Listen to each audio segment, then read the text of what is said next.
3। 2018 में काबिज हुई कांग्रेस पार्टी की सरकार, उसने किसानों के सपने तोड़े और बड़ा पाप किया, नौजवानों के सपने तोड़े।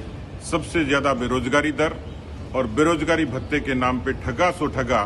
लेकिन कोर्ट में खाज का काम हुआ कि लगातार एक के बाद जिस तरीके से राजस्थान में संगठित नकल का माफिया पनपा और उसके बाद जो पर्चे लीक हुए और उन पर्चों में जिस तरीके का राजनीतिक संरक्षण ये कहा गया, लगातार उसी घटना में एक किस्सा और जुड़ गया। जब सेकंड ग्रेड की भर्ती परीक्षा का पर्चा पहले लीक हो जाता है, अशोक गहलोत सरकार को, कांग्रेस पार्टी को शायद इल्म नहीं है कि उन्होंने कितने राजस्थान के नौजवानों के सपने तोड़े हैं। वो 70 लाख बच्चे परीक्षा जिन्होंने दी, 1 लाख को रोजगार दिया, 69 लाख बच्चों के सपने को तोड़ने का काम ये पर्चे लीक बराबर करते हैं। उस फहरिस्त में एक काम और जुड़ गया।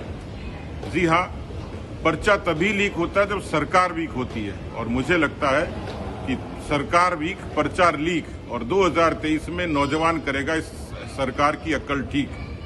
मुझे लगता है कि अभी यदि गैरत और ईमान है तो सरकार को इस बारे में प्रायश्चित करना चाहिए, एक व्हाइट पेपर पब्लिश करना चाहिए कि किस तरीके से लगातार श्रृंखलाबद्ध तरीके से ये पर्चे लीक हुए। इसमें जितने लोग दोषी हैं उनको। आज फिर राजस्थान माध्यमिक शिक्षा बोर्ड का आरपीएससी ने जो पेपर कराया है, सेकंड पेपर, वो उदयपुर में आज फिर आउट हो गया। यद्यपि आरपीएससी ने परीक्षा निरस्त कर दी, लेकिन ये इस समस्या का हल नहीं है। उदयपुर में पूरी ही एक गाड़ी में 40-50 लोग पेपर को आउट कराने के लिए शहर में घूमते हुए बस में उसके सारे प्रिंटिंग साधन, पेपर आउट कराना, उसको वापस हल करके उसका उत्तर देना, ये सारी चीज़ें जो है ना यहाँ की पुलिस ने पकड़ी है। अब ये घटनाएं सरकार के लिए भी कलंक है और हम सब जो शिक्षा के जुड़े हुए लोग हैं उनको इसका अफसोस है। इतनी बार पेपर आउट हो जाने के बाद बच्चा जब तैयारी करके परीक्षा के लिए जाता है और वहाँ जाने के बाद ये होता है कि इस पे पेपर आउट हो गया, इससे निरस्त किया जाता है। इस पीड़ा को सरकार न समझ रही है, न परीक्षा करने वाले समझ रहे हैं। आखिर ऐसा कौन सा कारण है जिसके कारण से ये पेपर इन गैंगों के हाथ में चला जाता है और ये गैंगें इसको पेपर को बेच करके पैसा कमाने का धंधा करती है। इसका मतलब रैकेट बहुत बड़ा है। पहले भी 8 पेपर आउट हो चुके हैं और आज 9वां हुआ है। उन बच्चों की पीड़ा को समझिए और समझ करके सरकार इस पर सख्त कार्रवाई करे। राजस्थान की सरकार का नाम तो गिनीज बुक के अंदर आना चाहिए। ये सरकार इतने रिकॉर्ड बना चुकी है कि शायद ही कोई सरकार इनके रिकॉर्ड को तोड़ पाएगी।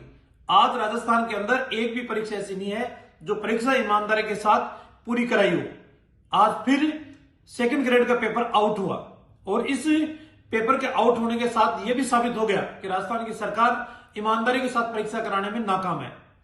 मेहनत और परिश्रम करने वाले बच्चे इन परीक्षाओं के अंदर योग्यता रखते हुए भी बाहर रहते हैं और जिनकी योग्यता नहीं है, बेईमानी के साथ, भ्रष्टाचार के साथ, मोटे पैसे देकर पेपर खरीदने के आधार पर ऐसे लोगों का सिलेक्शन होता है। आवश्यकता इस बात की है कि राजस्थान की सरकार हकदार को सम्मान मिले, गुनहगार को सजा मिले।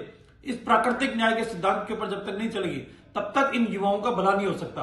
और दुर्भाग्य है राजस्थान की सरकार के अधिकारी और कर्मचारी जिनकी नाकामियों की वजह से इस तरीके के दिन देखने को युवाओं को मिल रहे हैं।